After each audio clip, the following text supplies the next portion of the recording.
Hey, I just wanted to make a quick video. I only have about 10 minutes, but I saw some comments saying like, yeah, it's hard to find any information on this stuff, and is there a full lecture, etc. I threw together some quick information that I wish I had had a couple weeks ago. Just a quick overview of STIRS, and I put it on a public Notion, link in the description. But basically, I don't know if this is what people were asking for, but this is a quick summary. Basically, every G8 country has STIRS. All of the prices are 100 minus the interest rate. And there are some quirks between whether that's a 3-month loan, a daily compounded interest rate versus uncompounded, etc., etc. And when you search STIRS, like I've looked through some information on it. It's a recent product. It used to be the Eurodollar or settled to LIBOR. So whenever you look up information now, it will inevitably have this, a page or two about basically LIBOR and the LIBOR scandal. But anyway, SOFR is it's a bet on the interest rate. It's the most liquid interest rate product in the world. People use it to hedge interest rate risk, as well as taking speculative bets. But one interesting point of it is that it is collateralized, so it represents a repo rate. So basically, when people loan treasuries to each other overnight and then get cash for that, that means that it is collateralized, so there's no risk to it. So whereas an unsecured loan might have some risk, that interest rate would be higher and it would have a little bit of a risk premium built into it. Overnight risk is less than multiple years of risk, like in a bond or something, though. But that's an important point, is that these are collateralized, so they represent as close as you can get to a risk-free rate. Most liquid interest rate product in the world. LIBOR, it's kind of interesting in looking into it. This book is actually really interesting to read. And the Eurodollar has been around since, I think 1979. So if you look up, I think there's a Chat with Traders episode of, DFW trading, or maybe it was, there's an episode with, maybe it's Jimmy Jude or something, but they're talking about the Eurodollar pits. The Eurodollar pits, it was also the most liquid product in the world, and it was also this same thing, except there were some little quirks.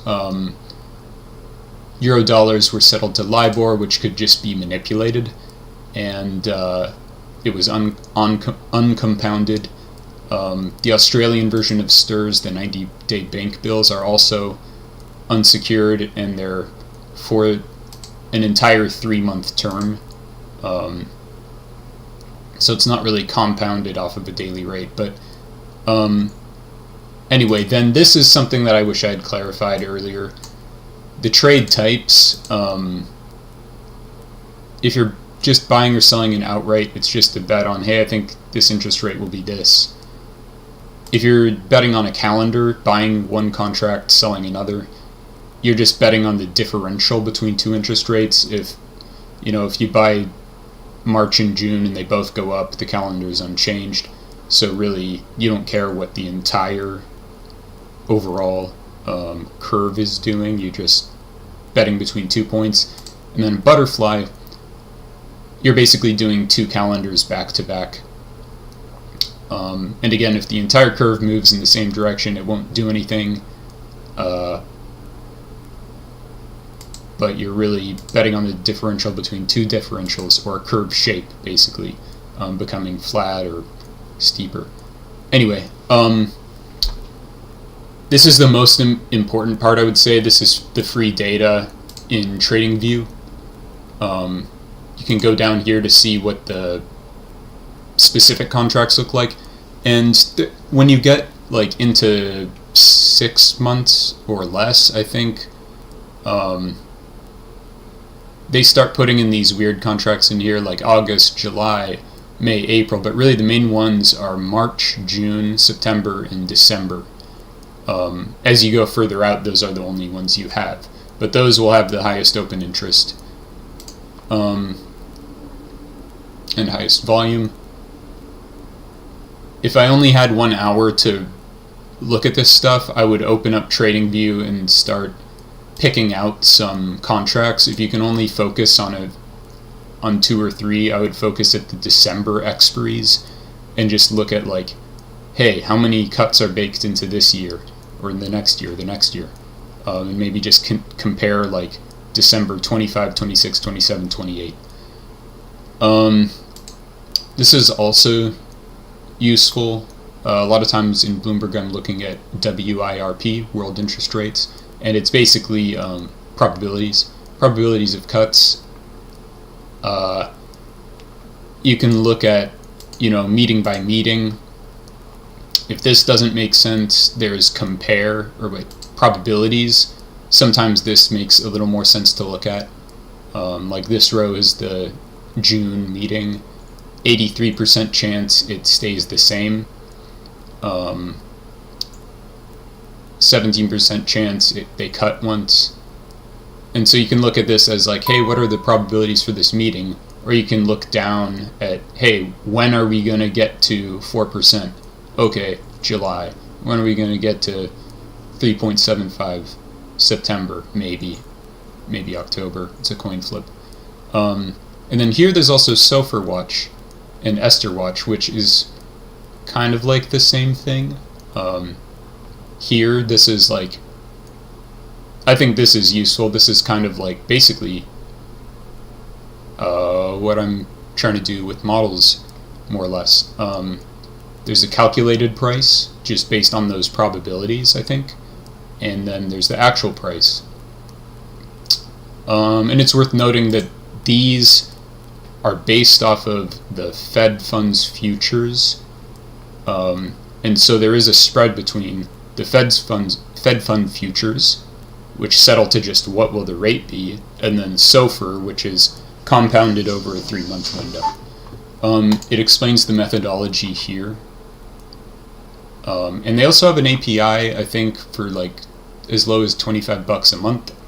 So if you want to get some kind of data for this, you can do that. But there are links to that. This is a longer document that's more about all interest rate products, but there's a section in there about STIRS. I think it refers to Eurodollars because it was written a few years ago. Again, if I only had 1 hour, I would go into this. I would just read this and look at the TradingView products.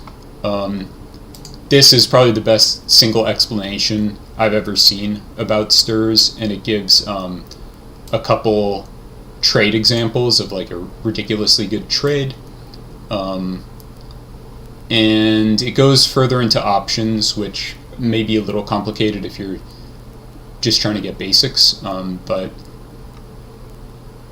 if you're interested in that, it's definitely very useful.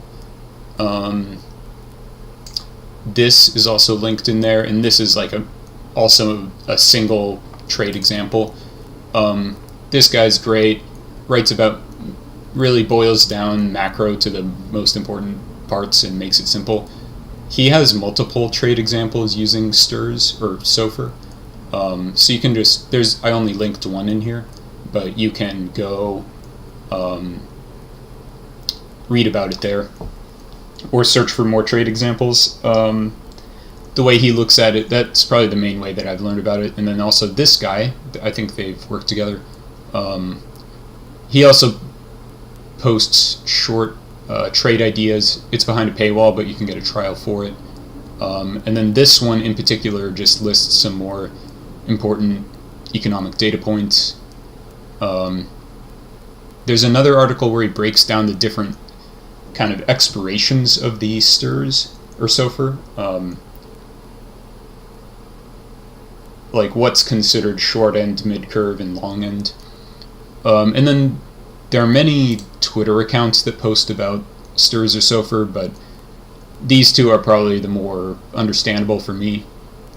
This guy kind of, sometimes he'll just tweet when the curve is messed up or when a certain spread or something looks interesting. This guy will tweet more about spreads or options flow. But anyway, if I had only 1 hour, again, I would like read this and then have this up in another window and just look at some examples. That's it for now. I was going on the point of being the most liquid product in the world.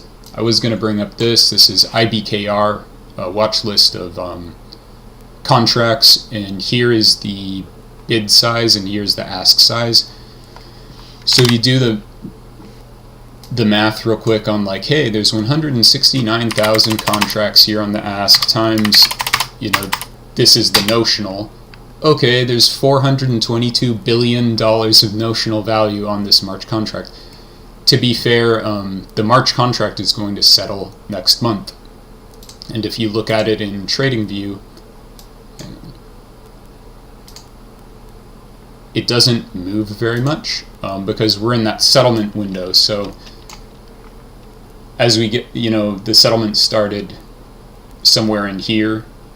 You had Liberation Day, and then as it goes closer and closer to expiration, there's no point in it moving because it's settling right now to rates that we know for certain, whereas the ones that are like years and years out could just do anything.